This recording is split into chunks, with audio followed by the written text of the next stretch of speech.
Good morning friends, happy Dhanteras. दोस्तों, आज धनतेरस है।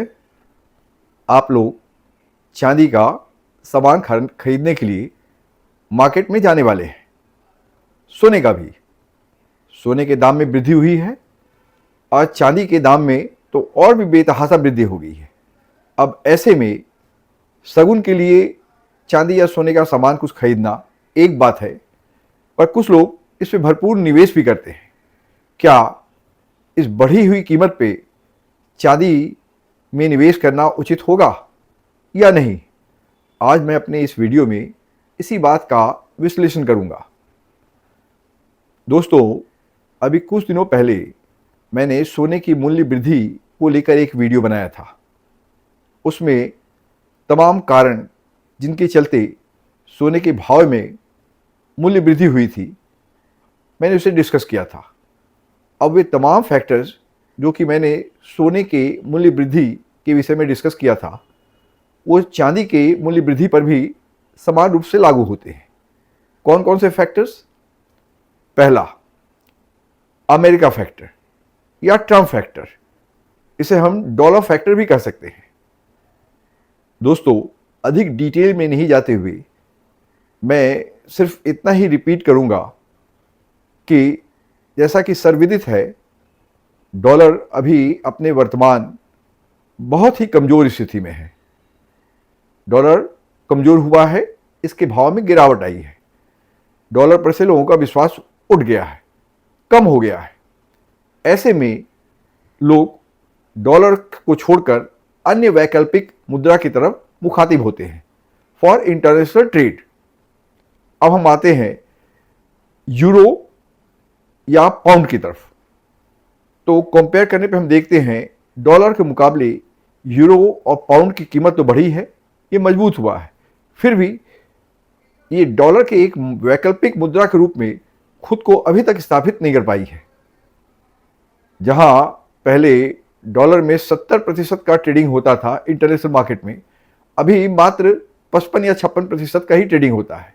फिर भी यूरो या पाउंड एक वैकल्पिक मुद्रा के रूप में स्वयं को स्थापित नहीं कर सका है। इसके अलावा हम जानते हैं कि ब्रिक्स के देशों ने भी काफ़ी प्रयास किया कि एक ऑल्टरनेटिव मुद्रा, ब्रिक मुद्रा, उसके थ्रू इंटरनेशनल ट्रेड किया जा सके, परंतु इसमें भी अभी कोई सफलता हासिल नहीं हो सकी है।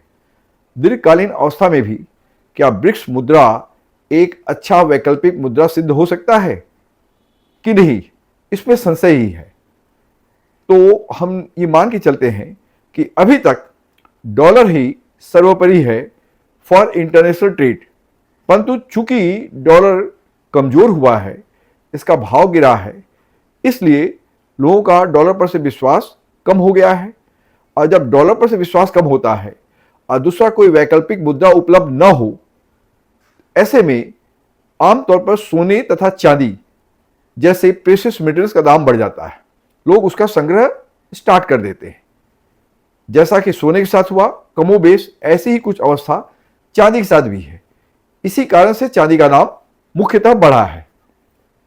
अब और एक फैक्टर की तरफ आते हैं, दैट इज चाइना फैक्टर। मैंने इसके पहले चाइना फैक्टर डिस्कस किया था कि चाइना और अमेरिका, इन दोनों का रिलेशन अभी सबसे कमजोर स्थिति में है। इन लोगों का ट्रेड बुरी तरह प्रभावित हुआ है। ट्रंप ने रेसिप्रोकल टैरिफ लगा दिया है चाइना के ऊपर। China also retaliated. तो ये आपसी जो द्वंद्व है, ट्रेड वॉर, इसके चलते भी डॉलर कमजोर हुआ है और सोने तथा चांदी का डिमांड बढ़ गया है। अब और एक फैक्टर, दैट इज, जिसका मैं डिस्कस करना चाहूंगा, this is a new concept you might be hearing, that is Trump dollar. भला ट्रम्प डॉलर क्या है? अभी वर्तमान के लिए आप समझ ले कि यह बिटकॉइन के जैसा ही कोई एक वैकल्पिक मुद्रा है। इसके ऊपर मैं डिटेल में एक वीडियो बनाऊंगा विस्तार में बाद में, पर यह भी एक बहुत बड़ा कारण है। Trump is trying to push its his own dollar, Trump dollar. इस कारण से भी डॉलर का भाव कम हो रहा है। आई मीन टू से द यूएस डॉलर। ये भी एक कारण है जिसके चलते लोग गोल्ड या सिल्वर के संग्रह की तरफ उनका झुकाव देखा जा रहा है।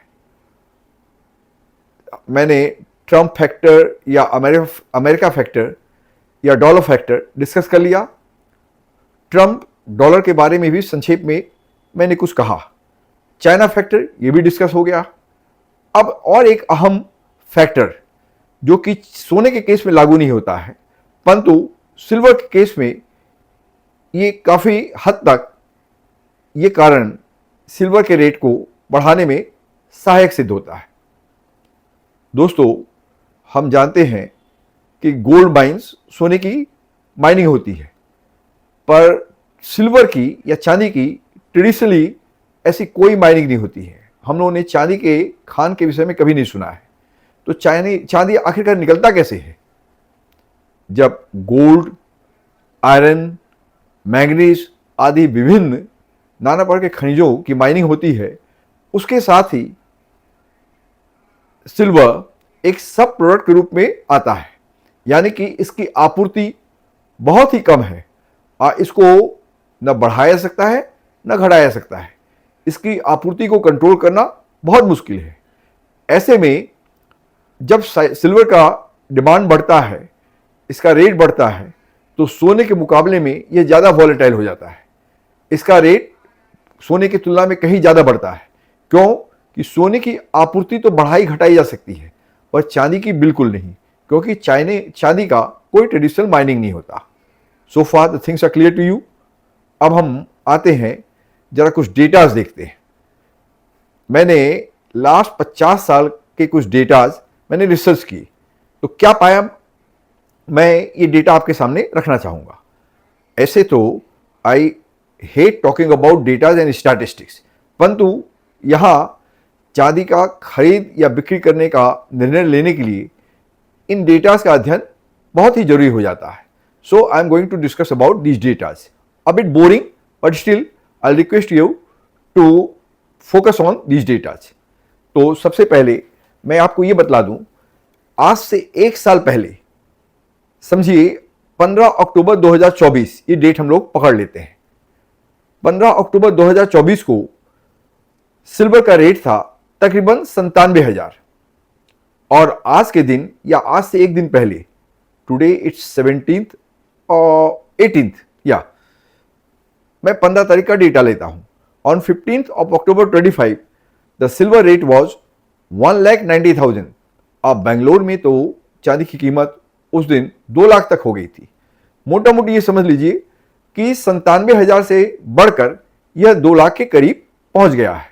तकरीबन 100% या उससे भी कहीं ज़्यादा इजाफा चांदी में। अब आइए इसको हम कंपेयर करते हैं गोल्ड के रेट में हुए इजाफे से। तो the gold rate as on 15th of October 24 was roughly 77,000 rupees per 10 gram. I'm talking about 24 karat gold. This has gone up to roughly 1,35,000 per 10 gram on 15th of October 25, an increase of roughly 75%. तो दोस्तों, हम लोगों ने देखा कि एक साल के अंदर में जहां सोने की कीमत में तकरीबन 70 से 75% का इजाफा हुआ है, वहीं उसके बनिस्पत चांदी की कीमत में 100% से कहीं ज़्यादा इजाफा हुआ है। चांदी की कीमत दुगने से भी अधिक हो गई है। तो जैसा कि मैं पहले कह रहा था कि सिल्वर इज मोर वॉलेटाइल। जब इसका रेट बढ़ता है, इसकी मांग बढ़ती है, उसके अनुरूप इसकी आपूर्ति बढ़ाई नहीं जा सकती, किसी भी हद तक नहीं। तो इसलिए इसका रेट कहीं ज़्यादा बढ़ता है। अब आते हैं, मैं 50 ईयर्स का कुछ डेटा रीड आउट करना चाहूँगा। कब कब चांदी का रेट घटा है या सोने का रेट घटा है। क्यों? Price correction, this is a very vital factor. यह आपके निर्णय को प्रभावित करेगा कि चांदी या सोने में निवेश अभी करना चाहिए या नहीं। तो I am going to read out the datas for silver. First of all, silver rate as on 1989 was around 6,800। Next year यह घट के 100-150 रुपया घट के तकरीबन 6,700-6,600 के मध्य आ गया था। यहां हम देखते हैं चांदी के रेट में कमी। अब इसके बाद now we come down to year 1991। उस वक्त चांदी की कीमत थी 7,300 प्रति 1 किलो चांदी की, जो कि अगले साल 1992 में घटकर तकरीबन 7,000 हो गया। यहां भी चांदी की कीमत में कमी आई थी। फिर in the year 1993 it came down to 6,000, यानी कि 2 साल की अवधि में ही चांदी की कीमत 7,300 से कम होकर 6,000 हो गई थी। This was a remarkable slide in the rate of silver. अब आते हैं, आगे चलते हैं। Year 1995 the silver rate was 7,200। Next year 1996 it came down to 7,100। Again 100 रुपया से 150 रुपए का कमी। Next year 2012 silver rate was at its peak then 57,000. Next year 2013 it came down to 46,000. Again next to next year 2014 it came down to 40,000. In the year 2015 it came down to 36,000. यानी कि 3 साल की अवधि में चांदी का rate 57,000 से कम होकर 36,000 हो गया था। A vast reduction. This point need to be well taken before you go on taking a decision on buying silver or not. अब आते हैं आगे। Year 2017 silver rate was 42,000. Next year 2018 it came down to 38,000. Again a slide. Again let's come down to year 2021. Silver rate was 62,000. Next year 2022 it came down to 55,000. तो दोस्तों हमने देखा कि last 50 साल की अवधि में चांदी का रेट बहुत आया, रिमार्केबली कम हुआ है। Asus it's a volatile metal, इसमें करेक्शंस की गुंजाइश रहती है।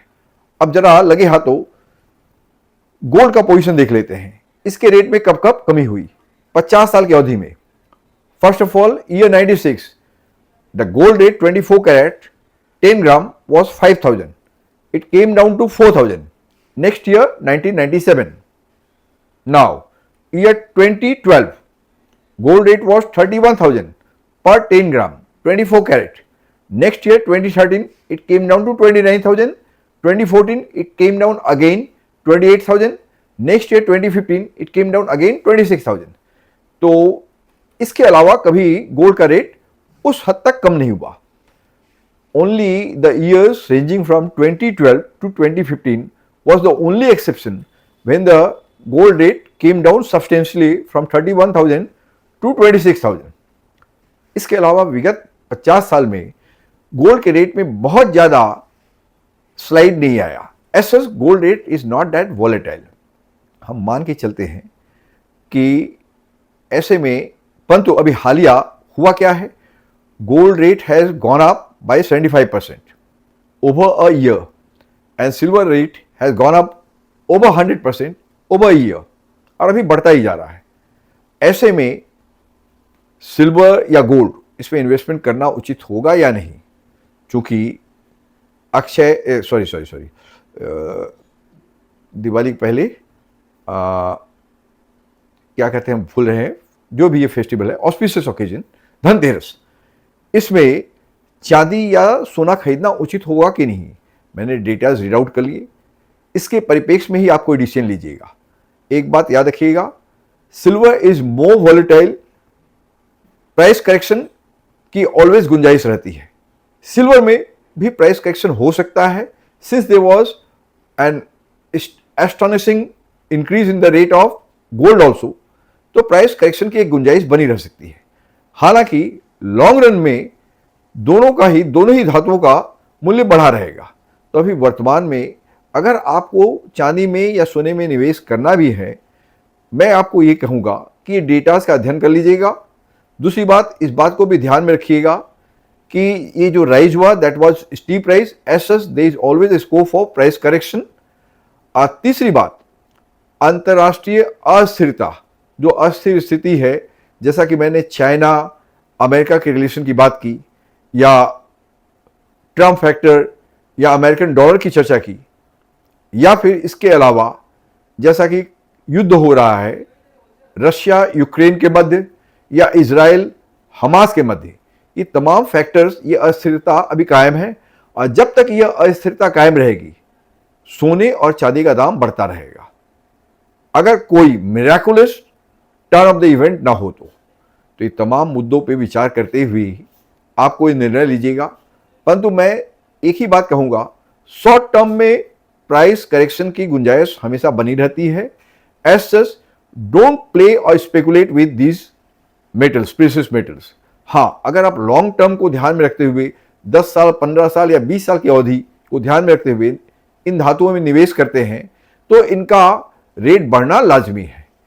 इस पर किस हद तक बढ़ेगा, इनमें निवेश किस हद तक करना चाहिए और निवेश के क्या वैकल्पिक ऑप्शंस हैं, इन तमाम बातों पे मैं एक और वीडियो बनाऊंगा अलग से।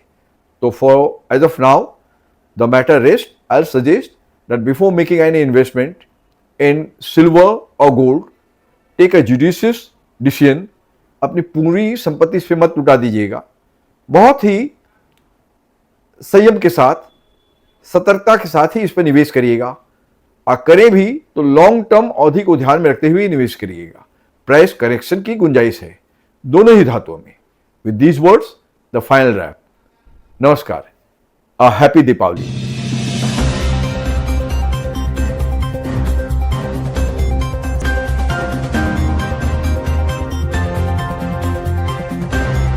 Please like my video.